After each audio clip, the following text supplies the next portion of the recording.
Well, good morning. It's been a long time since I've been on here. I know that. Oh, bear with me because my oldest granddaughter, Nikki, told me that her very cute little female kitty, she's gray, so cute. Her name is Echo.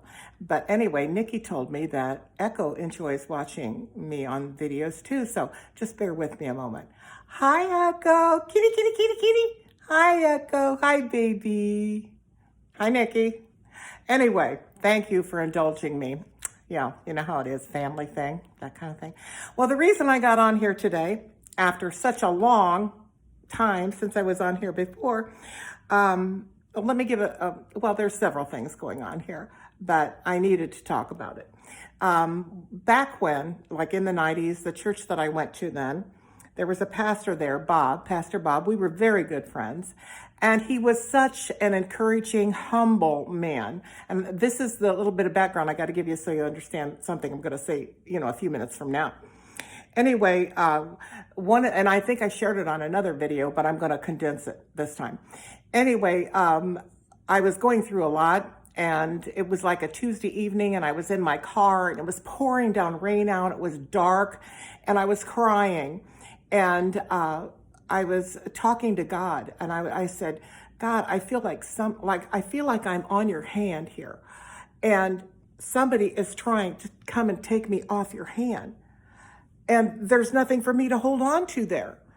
So unless you close your hand over me and hold on to me, they're gonna take me away, and I don't want them to take me away. Please help me. I don't know what to do. Well, that was a Tuesday night. The following Sunday, I went to church with a friend. And it was, I didn't go there. It wasn't, it was new to me. But Pastor Bob was there. And he came up to me at the end of the service, and he said that he had a word for me. And making a long story short, it ended with God basically telling me, and I had told nobody about my prayer, by the way, not even my friend, nobody, just between me and God.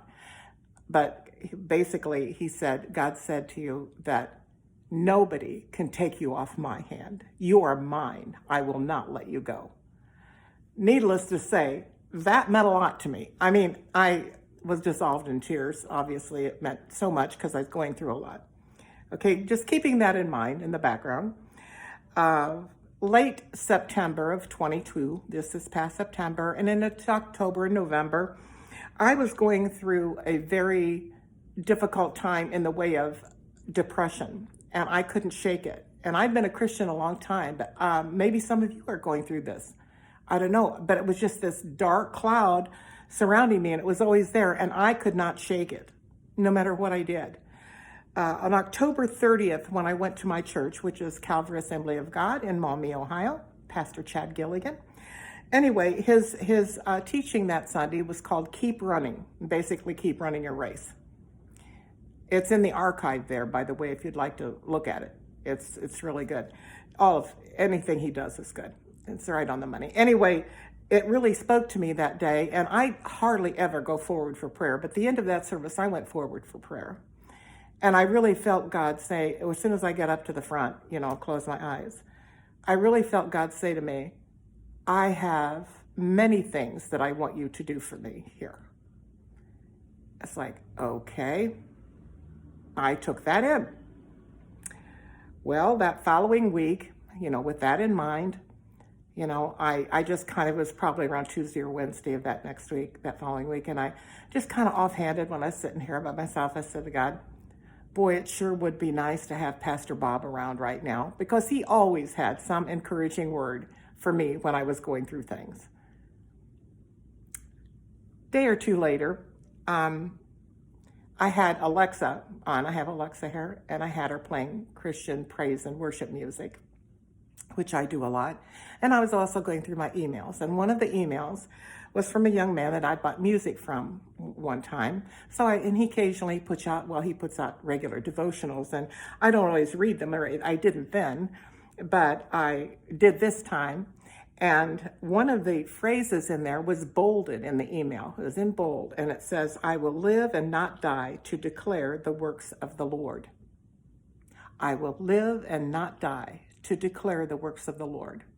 While I was reading that very sentence, The music in the background was singing those words, "I will live and not die to declare the works of the Lord." As I was reading it, that was not a coincidence, people. I don't believe in coincidence anyway, but that was like, I was stunned. I sat here, and it was like I heard God chuckle. And he said, "I don't need Bob to get my messages across to you." And indeed, he didn't. That came across loud and clear. Then, okay, I don't know, some of you might be familiar with Perry Stone Ministries. He has a TV show called Manifest, and it's been on TV, Christian TV, for a long time. He's also got his YouTube channel. Anyway, they go to Israel annually, other than during COVID, they didn't, but everything shut down then, you know how it was. But this past November 20th to be exact, I was very blessed to be able to go on that annual tour with his group. And we landed in Tel Aviv, and then we drove on a bus. There were a lot of people there. You know, I think that something like 300 people were on that walking tour. Anyway, so there's several buses, and we then drove to Tiberias, which is right on the Sea of Galilee. And so that was the site that we woke up to the next morning, the Sea of Galilee, from our hotel room. And it was so beautiful. By the way, the Sea of Galilee isn't actually a sea, although they call it that. It's a lake. And it's serene and beautiful. And as you know, Jesus and his disciples spent a lot of time there, didn't they? So at one point, while we were in Tiberias, we drove all over Israel on those buses, seeing different sites. That was just wonderful. But while we were in Tiberias, we took a boat tour out on the Sea of Galilee. And it was a relatively large, tour boat. And Perry Stone was on there, and he gave his talk, and he put music on. And it was praise and worship music. So we were singing worship songs on the Sea of Galilee and looking out over the Sea of Galilee. And there was kind of a mist in the distance. You could just, in your mind's eye, picture Jesus and his disciples there. Needless to say, that was a very, very special time. I mean, Peter fished there. That's where he fished. Anyway, the next stop after Tiberias, we went to Jerusalem. Now, Jerusalem is on a mountain. And there's a lot of walking on this tour. I mean, it was really a rigorous time. Very tiring, very tiring. My favorite thing in Jerusalem when we visited it was the Western Wall. Now, this is the remnant of the temple that King Solomon built many, many years ago, and the Romans destroyed it, all except for that one wall.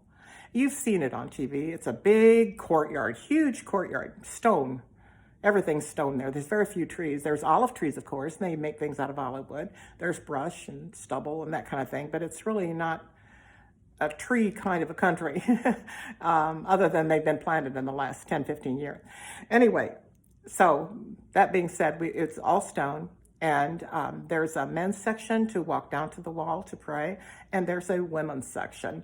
And you can put the little note with your prayer in there, or if you're bringing a prayer for somebody that is not there and you want to put their prayer in the wall for them, that's good. But you don't have to put a note in the wall. I mean, God hears you when you pray, no matter what. So, and I didn't put a note into the wall. But when I went into the women's section, and there's a few chairs sitting around if you want to sit down, but they encourage you not to stay too long because there are a lot of people there and they want to get to the wall themselves. So I had that in mind. And it's kind of when you go into the section where, you get onto the wall, it's on a slight slope down to the Western Wall. And about halfway down, I began to sense God's presence very strongly. It was very intense, not quite like I've ever experienced in my life. And by the time I got to the wall, it was really intense. And several people were in tears. I began to cry. It's when you're in the presence of such holiness and purity. It's about all you can do is cry. That's the way we're made. And I mean, we're just so touched by that, And I put my hand in the wall to pray. And I was looking up and I had my eyes shut. And in my mind, in front of me, he appeared to me. Jesus did. I could see him. And he said, "Hello, Cherie." And just that simple phrase, but such love emanating from that person. It was overwhelming. I prayed for my family. I prayed for myself.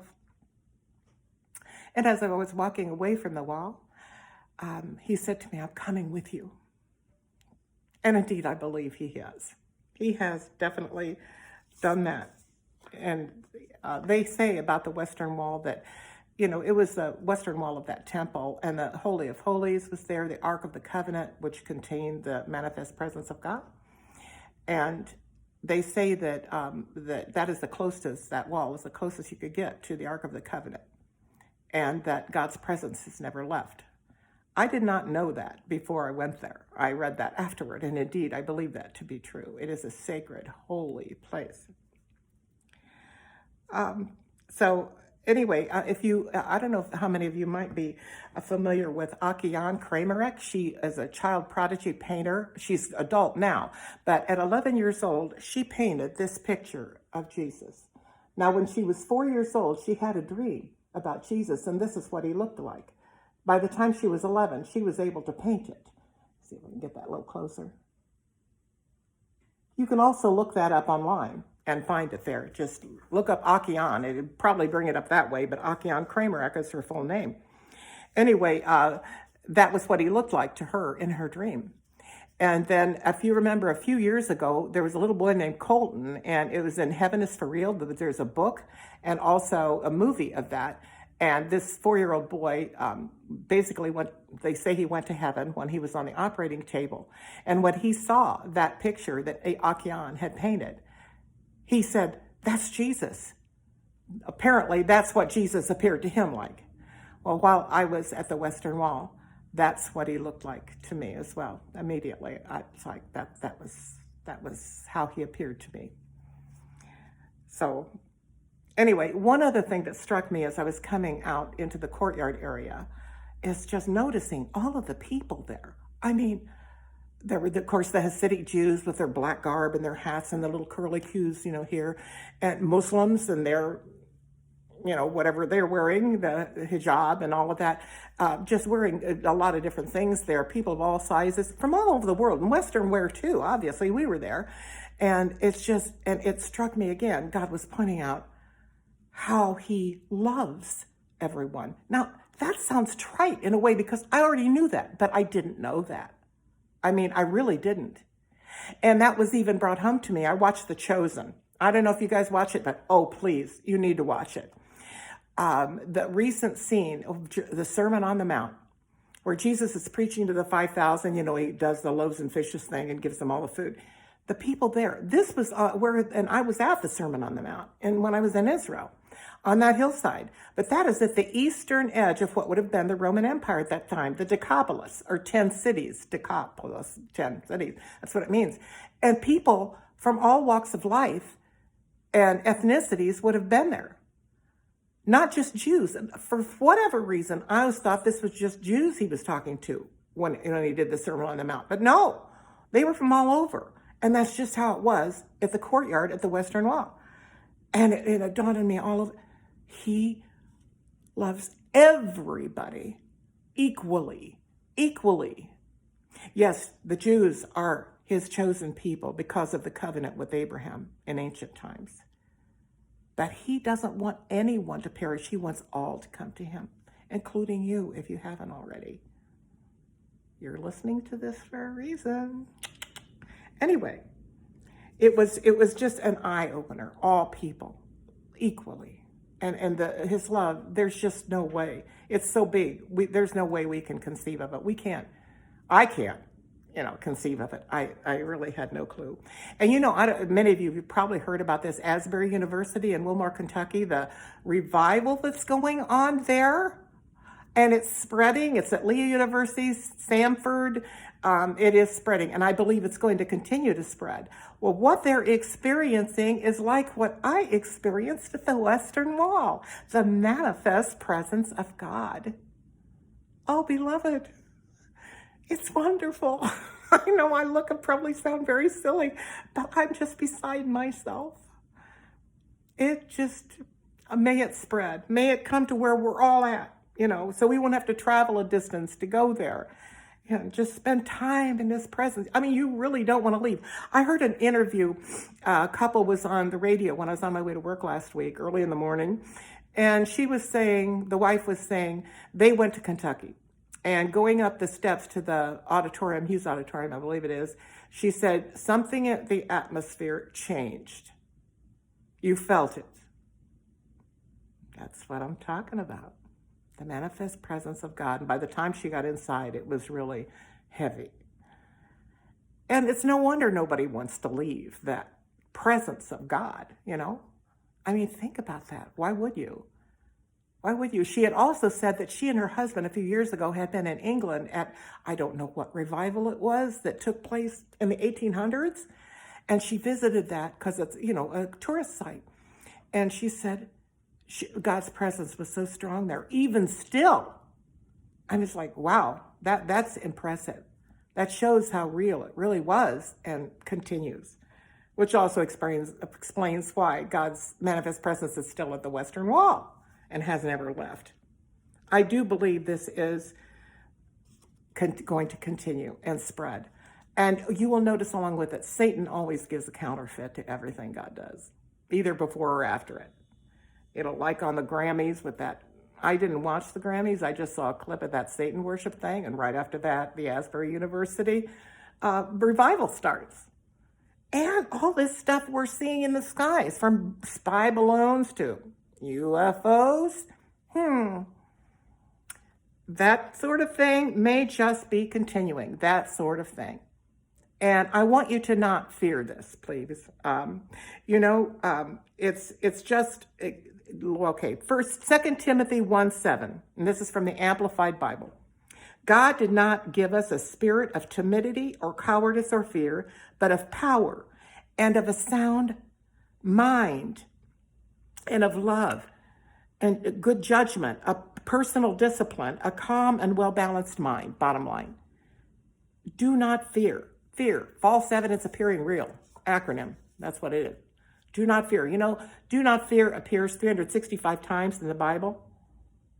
I think he wants us not to fear. No matter what takes place over the next few months or years that manifests, Satan manifesting himself in some way, God is going to provide for his children. He absolutely will provide. Don't get distracted by this. That's what he wants, is to get you distracted and scared and wanting to give up and just chuck it. You know, you don't want to keep doing it. You get tired and weary. Do not get weary. Just do not get worried. It's so obvious. Satan is so blatant. And he used to be subtle. I mean, in some ways he may be subtle. But like that depression I was going through that I couldn't shake, that was an attack of Satan. I could not shake it. And that it became confirmed to me later. And I didn't realize that was what was going on. So you can be deceived. You can be unaware of things that it would help if you were aware of them. Maybe you could do more about it, that kind of thing. But God fights our battles for us. Remember, the battle is his. Just rest in him. Rest in him. If you get a chance, by the way, there's a new movie coming out called Jesus Revolution. Kelsey Grammer is in it. He plays a pastor, Chuck Smith, who started Calvary Chapel churches in the 70s. And this took place, I guess, in 1970. And I've seen the clips of this, trailers on that movie. Oh, I read the Chuck Smith book years ago, but it's going to be a good movie. I would recommend that you see it. And of course, The Chosen. Oh, start watching The Chosen. I mean, bottom line though, I mean, this God is really reaching out to Generation Z. He's calling them forward. These are our young lions, and they're going to go forward. We need some more, Billy Grahams and John Wesleys and Whitfield and some of these, Billy Sundays, these, Amy Semple McPherson's. We need more of those now. God is moving. God is moving. He really is. It's pretty obvious. And he's calling you to be part of it. Yes, he is. It's not just Generation Z. We're all to move out. But he's centering in on them. And that's a good thing. Like he did in 1970 with that Jesus movement. I was their age then. And I was a part of it from afar. We'll put it that way. Because I didn't live in California. Would have been nice. Anyway, I don't believe in coincidence here. I really don't. So I just ask you just to turn your attention to God and his presence, get in the word. Just do whatever. If you want to travel to where one of these revivals is going on and you're able to do so, go ahead. But God's going to meet you right where you're at. And I can't tell you how much he loves you. I mean, there are just no words how much he loves you. And I love you too. And I want you to receive from him and come close to him. Let me just pray for you real quick before we close. Father God, thank you for your presence. Thank you for loving us. Thank you for being with us. Thank you for your many blessings. We are so very grateful. Thank you for this revival that's happening and that's spreading. Thank you for doing all that you're doing. Just thank you, Father. Thank you. I love you with all my heart. In Jesus' holy name, bring these people forward, Father. Touch them, Father. Let them know what their destiny is in you and help them to fulfill it. In Jesus' holy name, amen. God bless you, my friend. Thank you for listening today. And maybe I'll do this again soon. Who knows? Thank you again. Be blessed. Bye.